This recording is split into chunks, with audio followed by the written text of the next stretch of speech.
as of now we had learned homeostasis in plants, homeostasis in animal. Now we will learn homeostasis in man. Human have well developed homeostasis system. इंसान की जो है ना homeostatic system जो है वो एक वेल डेवलप सिस्टम है एज़ कम्पेयर टू प्लांट्स और एनिमल्स के. The main organ which involve in homeostasis are, कुछ मेन ऑर्गन हैं जो इन्वॉल्व होते हैं हमारे होम्योस्टेसिस में. वो कौन कौन से हैं? एक है स्किन, ठीक है, दूसरा लंग्स, तीसरा किडनी. नंबर फर्स्ट है skin. The skin is considered as the largest organ of the body. हमारी बॉडी का जो सबसे लार्जेस्ट और सबसे बड़ा या सबसे ज़्यादा ऑर्गन कौन सा है? Skin. Specially function as a protective organ of the first line of the defence. इसका बेसिक फंक्शन क्या है?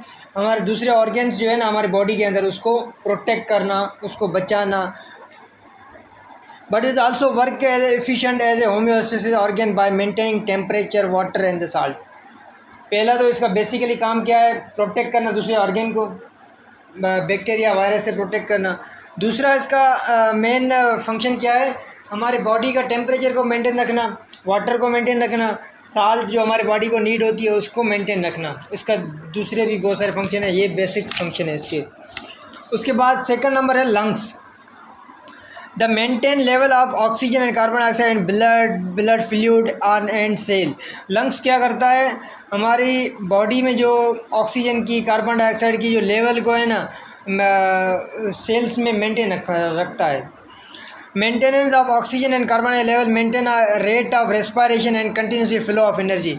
लंग्स क्या करता है?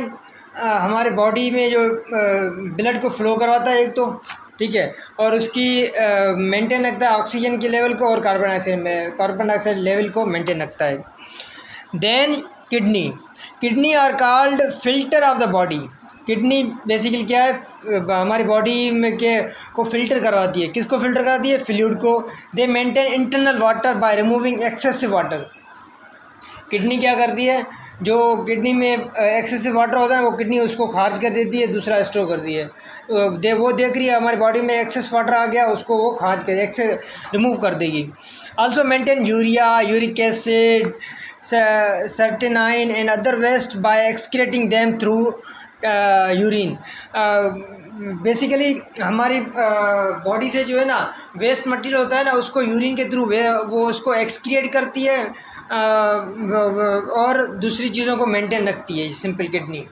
तो ये तीन चीज़ें हो गई, स्किन, लंग्स एंड किडनी. उसके बाद structure of human skin. Human skin consist of 3 layer called epidermis, dermis and hypodermis. Human की स्किन जो है ना 3 टाइप्स में मुश्तमिल होती है. एक होता है एपिडर्मिस, दूसरा डर्मस, तीसरा hypodermis. The outer layer of skin is epidermis. जो स्किन के ऊपर जो लेयर है ना उसको हम बोलेंगे epidermis. Made up of flat dead vessels. वो किससे बनी होती है? डेड सेल से कंटेनिंग सर्टेन प्रोटीन. मतलब जो एपिडर्मिस हमारी जो स्किन का अपर लेयर है वो बना होता है डेड सेल से बना होता है containing certain protein. This layer does not contain blood vessel. इसके अंदर जो है ब्लड वेसल नहीं होती क्योंकि ये डेड वेसल है, इसलिए इसके अंदर ब्लड वेसल्स नहीं होती हैं. It is impermeable of water and prevent water loss of the body as well as work as a protective layer of by preventing entry of microorganism.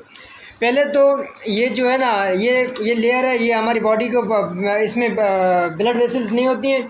दूसरा ये परमिएबल में इसमें से ना वाटर खारिज होगा, ना वाटर इन होगा, ना वाटर एक्सक्रिएट होगा, ना वाटर इन होगा, ठीक है. और दूसरा ये प्रिवेंट करती है हमारी बॉडी से जो टेम्परेचर है, बॉडी से जो ब्लड है उसको बचाती है, प्रिवेंट करती है. तीसरा ये क्या करती है? हमारी बॉडी में माइक्रो ऑर्गेनिजम्स को इन होने से प्रिवेंट करती है. मतलब दूसरे बैक्टीरिया हो गए, वायरसेस हो गए. अगर हम देखें हमें कोई चोट लगती है तो उस पर मक्खियाँ आ जाती हैं या कोई ऑर्गेनिज्म आ जाते हैं, बैक्टीरिया वायरस आ जाते हैं. अगर उस पर स्किन होगी तो वहाँ पे वो उसको हिट नहीं करेगी, उससे हमें बीमारियाँ नहीं होंगी. तो ये क्या हो गया? एपिडर्मिस हो गया. क्लियर? उसके बाद है dermis. Dermis is a layer present between epidermis and the hypodermis. Dermis वो लेयर है जो एपिडर्मिस और हाइपोडर्मिस के बीच में होती है। It contain many different structure, इसमें बहुत सारे स्ट्रक्चर होते हैं। That is nerves ending receptor to detect temperature change. Nerve ending receptor मतलब जो टेम्परेचर जैसे चेंज होता है ना हमारे बॉडी का, वो डिटेक्ट करती है। पेन, जो पेन होता है वो डिटेक्ट करती है। प्रेशर उसको डिटेक्ट करती है, ETC। The dermis also contain sweat gland which secrete sweat on the surface of maintain temperature and also secrete urea, water and salt। Dermis जो है ना स्वेट ग्लैंड्स को भी मेंटेन रखती है, और स्वेट ग्लैंड में जो सरफेस होती है उसका टेम्परेचर भी मेंटेन रखती है, एंड आल्सो यूरिया को, वाटर को, साल्ट को भी मेंटेन रखती है। कौन? Dermis. Next hypodermis is the innermost layer of the skin containing fat which contain an insulation against loss of heat, is also store energy। Hypodermis जो है ना हमारी बॉडी के अंदर होती है, वो लास्ट लेयर होती है स्किन की, which contain फैट, वो फैट से भरी होती है, जिसमें इंसुलेशन होती है अगेंस्ट लॉस ऑफ हीट, मतलब उससे हीट की लॉस नहीं होती है और उसमें एनर्जी स्टोर होती है। तो ये हो गया structure of human skin. Now role of skin in regulating body temperature, मतलब स्किन का क्या रोल है हमारे बॉडी टेम्परेचर को मेंटेन रखने के लिए। स्किन का क्या रोल है? The skin is organ which help in regulating body temperature when the receptor in skin detect change in temperature body from set point in human is 70 degree centigrade. हमारे body में skin जो है ना वो क्या करती है, हेल्प करती है हमारे बॉडी को टेम्परेचर को मेंटेन रखने के लिए। अगर उसमें एक रिसेप्टर लगा हुआ है, वो बताता है कि आपके बॉडी का टेम्परेचर कम हो रहा है या बढ़ रहा है, ठीक है, वो उसको डिटेक्ट करके बताती है। और वैसे हमारी बॉडी का टेम्परेचर नॉर्मली क्या होता है 37 डिग्री सेंटीग्रेड। इंक्रीज और decrease and then receptor send nerve pulse to the brain. अगर टेम्परेचर इंक्रीज़ हुआ या डिक्रीज़ हुआ तो रिसेप्टर क्या करेगा, एक नर्व पल्स को एक सिग्नल सेंड करेगा हमारे ब्रेन को। It occur by feedback mechanism to correct the temperature. वो क्या नर्व जो है हमारे ब्रेन को जो सिग्नल सेंड करेगा ना, वो फीडबैक भी देगा, भाई आपके बॉडी का टेम्परेचर बढ़ गया है। वो उसको फीडबैक देगा, अच्छा बढ़ गया है, कितना बढ़ गया है, कैसे, कम हुआ है या ज़्यादा हुआ है, इंक्रीज़ हुआ है या डिक्रीज़ हुआ है, तो ये बताएगा हमारे बॉडी को, ब्रेन को, ठीक है। सो अभी क्या है, if body temperature start rise, अगर इंक्रीज़ होता है बॉडी टेम्परेचर, देन क्या होता है, प्रोडक्शन ऑफ स्वेट। अब अगर बॉडी टेम्परेचर बढ़ जाएगा तो हमें पसीना आएगा, ठीक है। लाइंग डाउन ऑफ हेयर्स, बाल गिरेंगे। वेसोडाइलेशन, ठीक है, ये 3 चीज़ें होंगी। अगर इन cold condition when body temperature start decrease, अगर बॉडी टेम्परेचर डिक्रीज होता है तो क्या होता है, एक्सकर्शन ऑफ हेयर, मतलब पहले लाइंग टाइम हमारे बाल लाइंग डाउन हो रहे थे, अभी उसमें क्या होंगे, एक्सक्रीशन ऑफ हेयर होंगे। वेसो कंसंट्रेशन होगा। डिक्रीज इन स्वेट प्रोडक्शन, मतलब हमें एक तो पसीना नहीं आएगा, उसमें पसीना आ रहा है, इसमें पसीना नहीं आएगा। उसमें हमारे बाल जो है बैठ रहे थे, इसमें हमारे बाल झड़ेंगे। तो ये जो 2 चीज़ें, जो जब बॉडी टेम्परेचर इंक्रीज होता है या बॉडी टेम्परेचर डिक्रीज होता है, तो ये 2 चीज़ें होती हैं।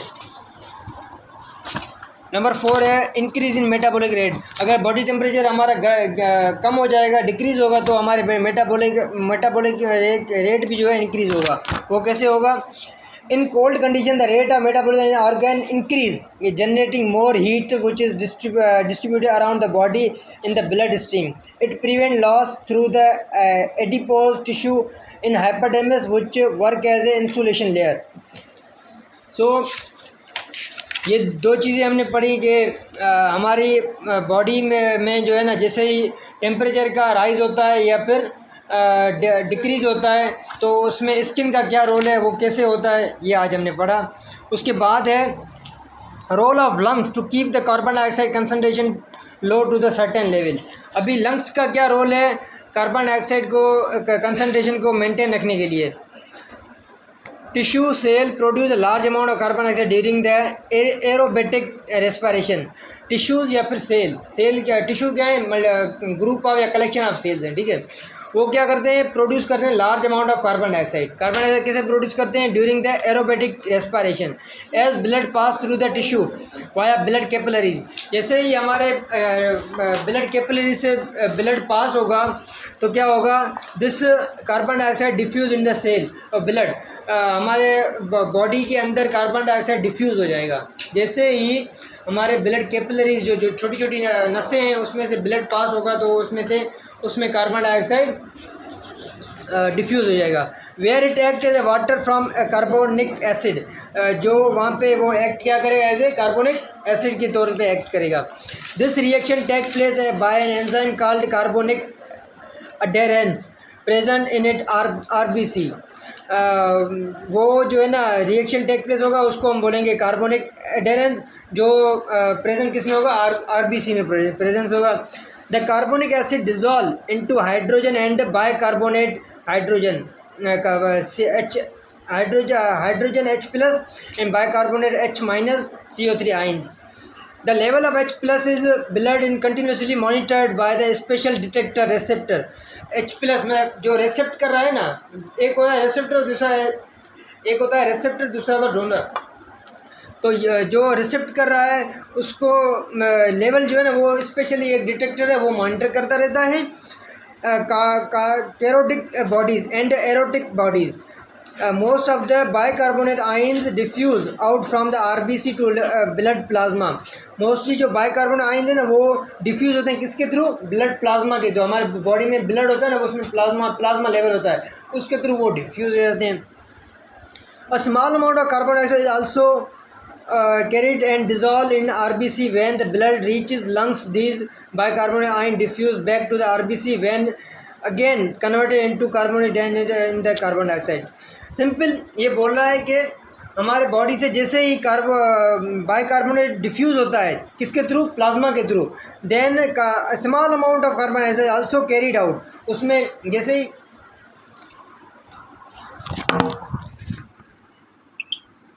ठीक है, तो यहाँ पे हमने ये पढ़ा समझा कि एक चीज़ कार्बोनिक एसिड्स में डिफ्यूज़ हो रही है, फिर एक रिवर्स प्रोसेस होता है, कार्बोनिक आरबीसी से कार्बोनिक एसिड में आयन होता है, कार्बोनिक एसिड आयन में से देन इनटू कार्बन डाइऑक्साइड बनता है।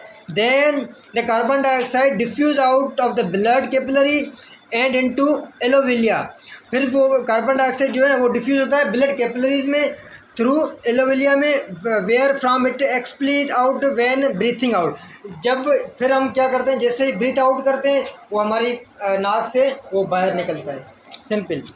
If the carbon dioxide level increase in the blood, जैसे ही कार्बन डाइऑक्साइड लेवल इंक्रीज होगी हमारे ब्लड में, pH of the blood start increasing, blood की पीएच भी इंक्रीज होगी। So that the receptor send a message to the control centre.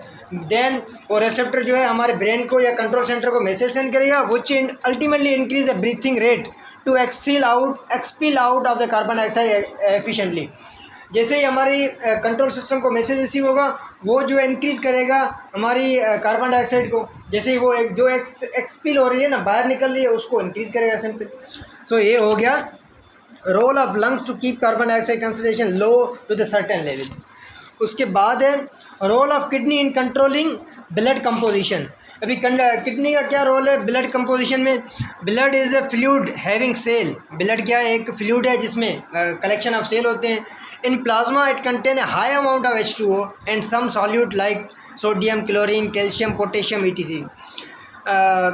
ये जो है मोस्टली इसमें क्या होता है, ज़्यादातर पानी होता है और कुछ सॉल्यूट सब्सटेंस होता है like sodium, chlorine, potassium, calcium, ETC।